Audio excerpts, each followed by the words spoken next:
Kata, kata, kata, kata, cow, cow. I'm Janine Warren, and I'm from Austin, Texas. My name is James Sierras, and I'm from Spartanburg, South Carolina. Hi, I'm Kyrie Laybourne. I'm from Coppell, Texas. Hello, my name is Felix Aguilar Tomlinson, and I'm from Minneapolis, Minnesota.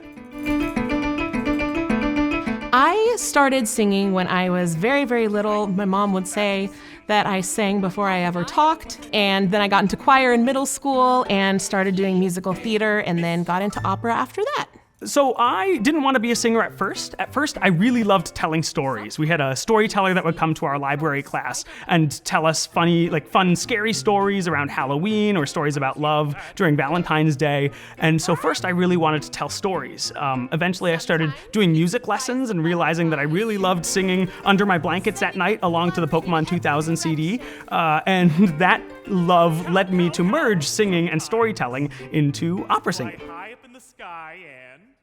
So for the sloth, for instance, he's kind of less of a conventional puppet. He doesn't have a little for his mouth, but I do have control of his arms. And if you make sure that he's constantly moving, he starts looking like he's a little bit alive. And maybe there's like, oh, kind of wants to go for the microphone there. But he's really slow, and he always looks where he's going. And I think that's just so much fun to make a stuffed animal that is just kind of still come to life. Thinking of them as like they're other humans, so like I move their heads around, I move their arms around, and with Moondog, since I'm wearing it and he has a long snout, I move my head so you could see the profile of it, and I raise my head up so you could see its sharp teeth, and I crouch and act like a monster. Never letting them just sit there. So even with the frog, he's always kind of like tilting his head or moving his hands a little bit. Sometimes he'll be looking around, but just never staying stagnant, always moving like a living thing. My favorite thing in Papagayo is getting to do the really loud croak sounds. All through the time when I was a kid, I was always told to use my inside voice. And so it's really fun to get on stage and get applauded for being as loud as I can. My favorite thing in Papagayo is this guy.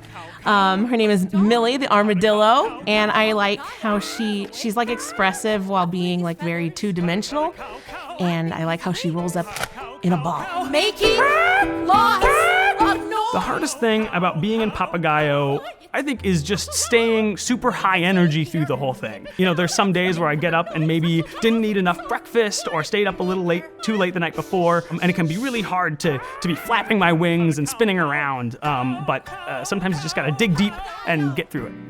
So this little guy is the hardest part of being in Papagayo, because what I'm doing inside is my thumb and my pinky are his two arms, and then my middle finger is his lower jaw, and then my pointer finger and ring finger are his upper jaw.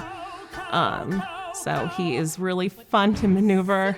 So that's just my middle finger moving, and then my pinky and thumb.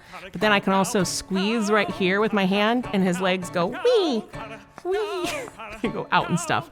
So coordinating him with singing and my snake on the other hand is very difficult to do, but very fun too.